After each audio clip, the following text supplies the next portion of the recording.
Hello, bienvenue dans ma citadelle, je suis ravie de vous retrouver aujourd'hui pour un nouveau point lecture.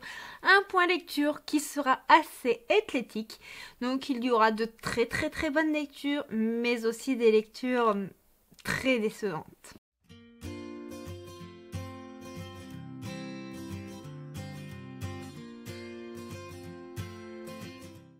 Je vais commencer par une romance qui m'a conquise avec Et si un jour on se manque de Lucie Delacroix, publiée chez Évidence Éditions. Dans cette histoire, nous allons suivre l'histoire de Alice.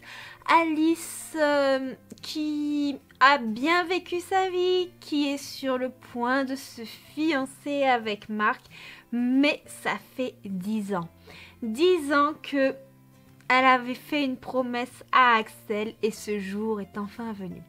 Alice et Axel, ils ont vécu des choses très fortes et poignantes pendant leur adolescence, ce qui fait qu'une promesse les a unis et cette promesse va venir bouleverser ce futur.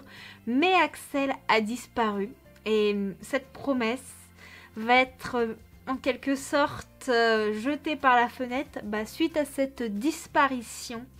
Cette disparition qui va énormément affecter notre jeune Alice malgré des années de séparation. C'est une romance que j'ai trouvée très originale qui nous fait voyager dans le passé tout en mettant le présent en avant.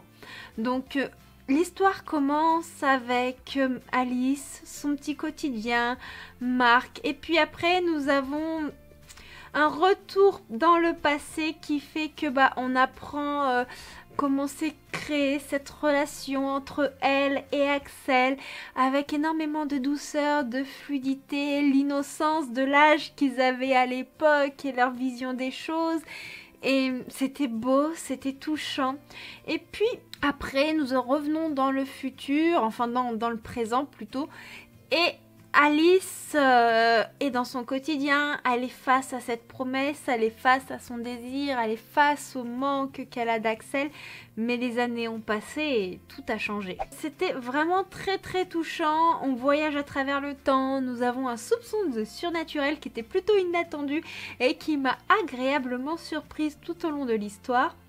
Et puis nous avons énormément de notions de la vie de tous les jours qui sont abordées avec la lassitude du couple de par les années, le fait que quand on se lance dans une relation à un jeune âge, plus tard on pourrait le regretter parce qu'on n'a pas profité de la vie, mais si on ne le fait pas, peut-être que les regrets seront là aussi parce qu'on aura manqué des choses avec la personne qu'on aime. Nous avons le deuil, nous avons la famille, nous avons l'amitié, nous avons les peines qui vont tout autour de toutes ces thématiques. C'est une histoire touchante qui met l'innocence d'un amour de jeunesse en avant avec une plume fluide. Il y a énormément de suspense. Je ne me suis attendue à rien. J'étais complètement scotchée. Il y a énormément de rebondissements. L'histoire, elle se lit vite, elle est très courte. Il y a 177 pages, je crois, donc voilà, ça me lit vraiment rapidement.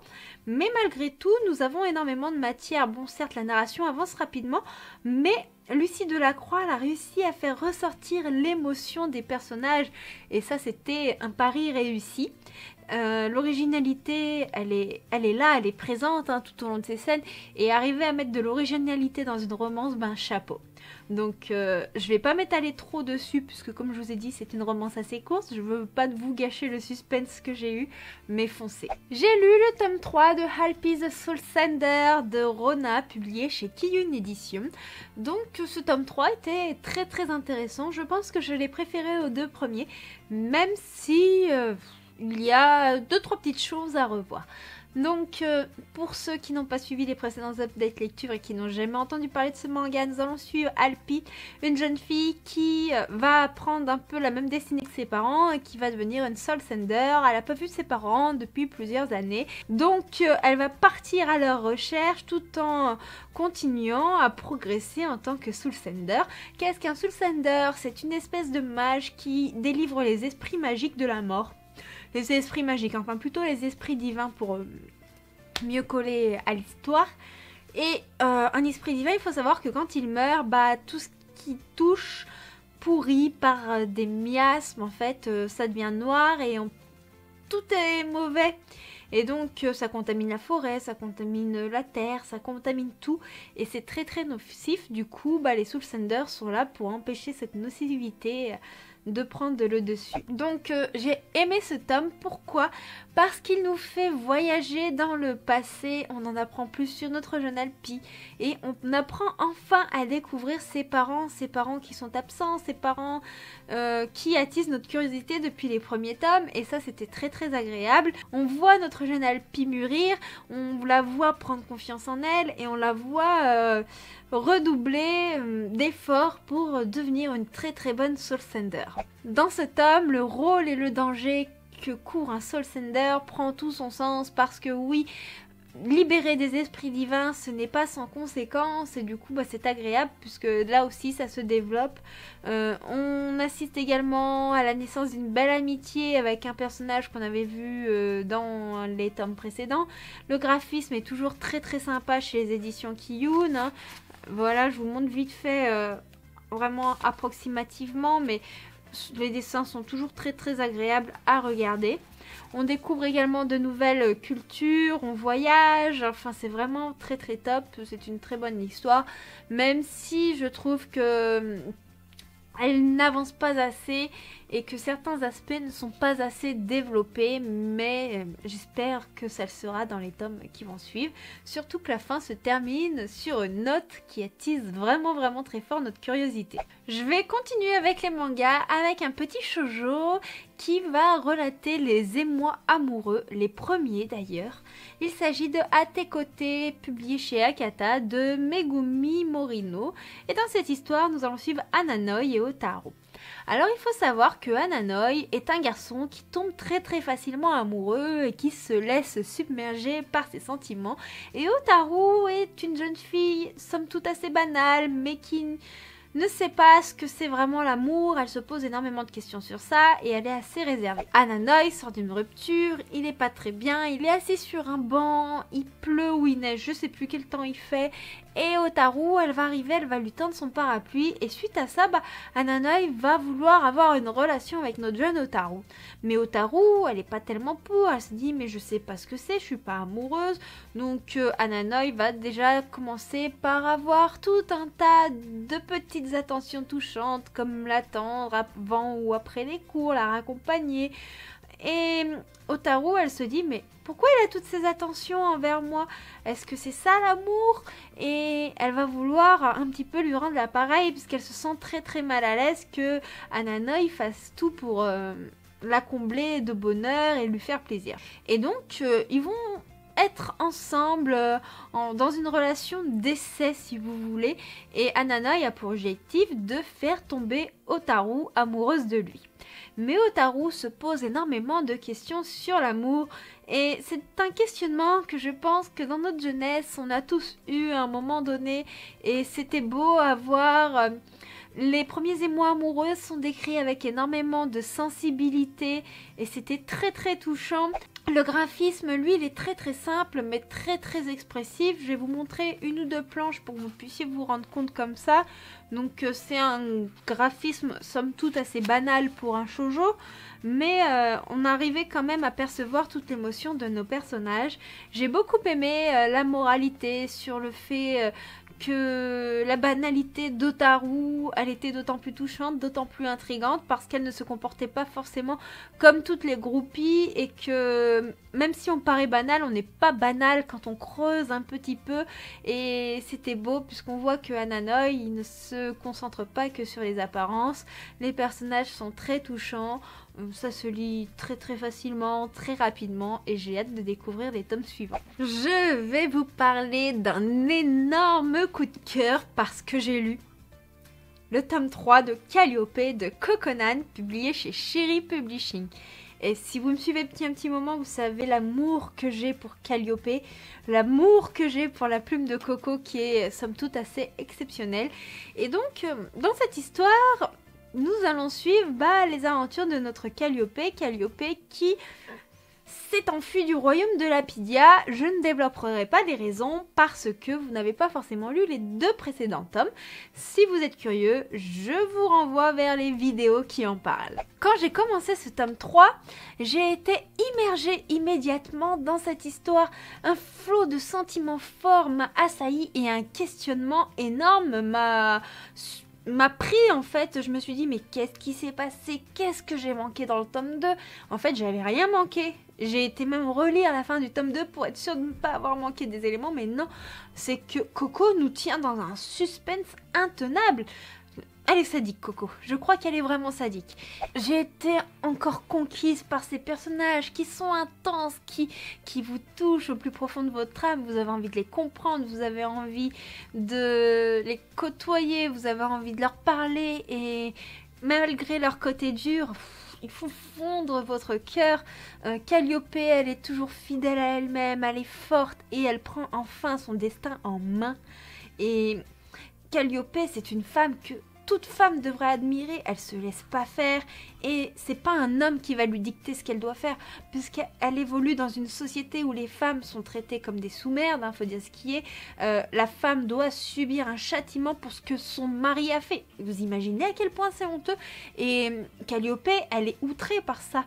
Et même si elle est de rang royal, et ben ça reste une femme. Voilà. Et elle veut changer ça et elle va tout faire pour changer ça. Elle va se battre. Et malgré tout, ça va être difficile de faire accepter tous les changements de mentalité, mais c'est essentiel. Et c'est d'autant plus troublant dans cette histoire que nous sommes dans le futur, un futur qui ressemble assez au Moyen-Âge au niveau des mentalités. Et du coup, Calliope, elle m'a subjuguée puisqu'elle a une force de caractère incroyable. En dehors du droit des femmes, nous avons l'acceptation des autres cultures, nous avons l'acceptation suite au racisme, puisque c'est un peu ce qui est développé dans cette histoire. Par exemple, on ne doit pas se faire des sangs mêlés entre les différents royaumes parce que c'est mal vu et ceux-là sont en danger. Alors que en soi, il n'y a rien de mal et du coup, on a des personnages qui sont obligés de se cacher, qui souffrent énormément et Coco, elle veut aussi changer ça. Enfin, Coco, plutôt Calliope, puisque Coco, elle a écrit ce livre, elle essaie de développer ses thématiques. En fait, c'est incroyable le nombre de thématiques qu'il y a dans ce roman. Ce roman qui allie à la fois la dystopie, la fantaisie et la romance. C'est des thématiques qui sont quand même d'actualité parce que même si nous sommes dans une société où on parle de ces choses-là, il y a quand même des choses qui ne vont pas. On devrait vraiment accepter tout un chacun sans se poser de questions parce que oui, on est tous humains, on a tous une conscience, enfin, même si on n'avait pas de conscience, en fait, on ne devrait pas faire du mal à quelqu'un. Et c'était juste incroyable. Et j'ai aimé vraiment les valeurs de notre héroïne, j'ai aimé tout ce qu'elle fait. J'ai aimé découvrir un petit peu le royaume de Viridia qui était assez mystérieux dans les précédents tomes. J'ai aimé découvrir la cour, j'ai aimé voir tous les changements. J'ai aimé chacun des personnages, j'ai aimé tout, j'ai adoré le suspense qui est là jusqu'à la fin. Coco nous a concocté une fin somme toute assez incroyable. J'aurais pas imaginé que ça se passerait exactement comme ça, mais je crois qu'elle a fait la meilleure des fins. Et je la remercie puisque c'est grâce à sa proposition de service presse du premier tome que j'ai découvert cette saga. Maintenant, je suis en partenariat avec la maison d'édition et j'ai été subjuguée. Ça a été une excellente découverte et c'est une trilogie coup de cœur. Maintenant, je vais vous parler d'une autre romance, mais cette romance n'est clairement pas passée avec moi. Il s'agit de Proscribed Love de Céline B et Méolis, publié chez Évidence Éditions. C'est une romance qui se passe dans le contexte d'un hôpital psychiatrique et la façon dont les choses ont été mises en œuvre, le sujet n'était pas maîtrisé et du coup, c'est pas passé. C'est vraiment pas passé, même si en soi la romance était belle. Dans cette histoire, nous suivons Hunter qui a été interné depuis plusieurs années parce qu'il est assez colérique, il a vu sa fiancée le tromper, il a pété un plomb suite à ça, c'est ce qu'il faut dire, mais malgré tout il ne ferait de mal à personne et il va faire les frais de sa colère parce que sa famille ne l'accepte pas comme il est. Enfin, il a différents problèmes que beaucoup d'entre nous pourraient avoir, hein. Mais voilà, il a été interné de force et dans cet hôpital psychiatrique, personne ne l'a aidé jusqu'à Selena. Selena, la nouvelle psychiatre de l'hôpital qui va en quelque sorte reprendre les dossiers en main et qui va faire évoluer divers protagonistes qui sont somme toute assez intéressants. Mais Selena va se noyer dans le travail, elle va se noyer tellement dans son travail qu'elle va se négliger elle-même et que sa santé va en quelque sorte en pâtir. De plus, une attirance entre elle et Hunter, son patient, va avoir lieu. Une attirance qui est assez malsaine parce que oui, niveau éthique, un médecin et son patient, c'est pas terrible. J'ai été d'abord déstabilisée par des termes médicaux inexacts. Par exemple, au début de l'histoire, nous avons le terme pervers narcissique d'employé. C'est quelque chose qui est employé assez couramment, mais il faut savoir que un pervers est de base narcissique. Donc, médicalement parlant, pervers narcissique, c'est faux. Ça n'existe pas. On est pervers, un point, c'est tout. Voilà. Donc, c'est somme toute mal passé parce que quand on est dans le milieu médical, on emploie les mots justes et là, nos auteurs n'ont pas employé les mots convenables. De plus, on a des allusions à la schizophrénie, mais elles sont vraiment au tout début du roman. Après, on va pas dedans, hein, mais il y a eu cette allusion qui m'a quelque peu choquée parce que moi, de par mon métier, je côtoie des schizophrènes et ce n'est pas ça. C'est faux, en fait, ça donne une mauvaise image de la maladie et j'ai pas du tout aimé cet aspect-là non plus. Et puis après, la relation médecin-patient se développe beaucoup trop rapidement et ça m'a clairement dérangée. J'ai un peu du mal à vous en parler parce que c'est délicat. C'est un sujet délicat, c'est délicat par rapport à la maison d'édition qui m'a envoyé le livre, c'est délicat parce que je n'aime pas dire du mal d'un livre, mais je peux clairement pas dire j'ai aimé ce livre si c'est pas le cas. Dans cette histoire, le rythme, il est trop rapide de par la romance, de par les actions, mais aussi par les thématiques et problématiques des personnages qui sont pas assez approfondies. Et j'ai trouvé que les problématiques de Selena prenaient le dessus sur les problématiques de Hunter. Alors que Selena, elle est quand même psychiatre, elle est quand même censée avoir une certaine approche des choses et elle ne l'a clairement pas et ça m'a trop dérangée. Après, malgré cela, malgré tous ces aspects qui m'ont piqué, l'histoire se lit facilement, les personnages sont attachants, le livre est sympathique, mais voilà, sans plus. Je vais pas m'éterniser dessus parce que, voilà, j'ai pas grand chose à dire dessus, mais il y a beaucoup d'éléments qui m'ont dérangée. Je vais finir ce point lecture avec Pas un mot de Ludivine Delaune, publié chez Black Ink Edition. Et cette fois-ci, mon avis est à prendre vraiment à des pincettes. Il est à prendre avec des pincettes, puisqu'au moment où je l'ai lu, j'étais pas dans un état émotionnel adéquat. J'avais complètement la tête ailleurs. Et ce qui fait que, en fait, je sais pas si c'est parce que au moment où je l'ai lu, j'étais absente, ou si c'est l'écriture de l'auteur qui m'a dérangée. En fait, je sais pas si mon ressenti il est lié à vraiment l'état dans lequel j'étais quand j'ai lu ce livre ou il est lié au livre lui-même. Du coup, je peux pas être assez objectif pour vous en parler, mais je vais quand même vous en faire un petit topo très rapide pour que vous sachiez de quoi ça parle. Dans cette histoire, on suit Caleb et Anna. Anna est une fille difficile qui a un passé difficile et qui est le genre de femme qui n'est pas très recommandable. Elle boit, elle fume, enfin c'est vraiment la mauvaise fille du lycée. Puis Caleb, lui, c'est le garçon de bonne famille, un petit peu intello, sportif. Et entre eux, une relation va se développer, mais cette relation est somme toute assez particulière puisque Anna, elle est populaire, lui, il a un petit peu moins. Mais il va essayer de briser la carapace de cette jeune femme et lui montrer qui elle est réellement. Donc on va voir vraiment ces deux personnages évoluer ensemble et essayer de grandir, de s'accepter, de savoir qui ils sont. Alors comme je vous ai dit, j'ai eu énormément de difficultés à rentrer dans l'histoire, mais ça je ne peux pas en vouloir à l'autrice, et à comprendre les personnages, mais j'avais la tête complètement ailleurs et j'arrivais clairement pas à me concentrer. J'ai voulu quand même terminer cette lecture, mais malheureusement, faudra peut-être que je le relise à un autre moment pour voir si c'était moi ou si c'était le livre qui fait que ça ne l'a pas trop fait.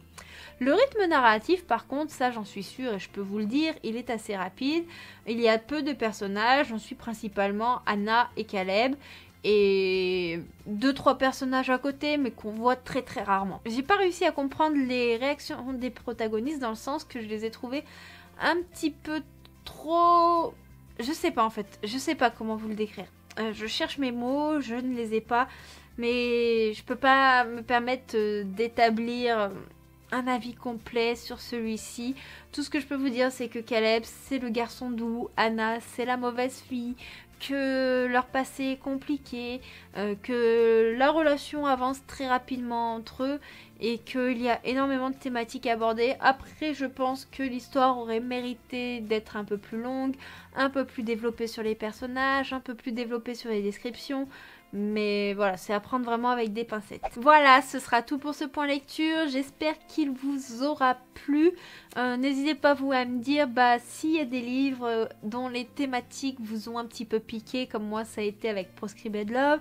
N'hésitez pas à me dire si vous avez des trilogies coup de cœur, si vous avez lu les livres mentionnés. L'espace des commentaires est là pour que nous puissions papoter juste après. C'est d'ailleurs ce qui est le plus intéressant. Je vous fais des gros bisous, n'hésitez pas à vous abonner à la chaîne si ce n'est pas déjà fait et que vous voulez pas louper les prochaines parutions. N'hésitez pas du coup à liker, commenter, ça fait toujours plaisir et puis ça fait vivre la chaîne. Je vous dis à très bientôt dans une prochaine vidéo. Ciao ciao!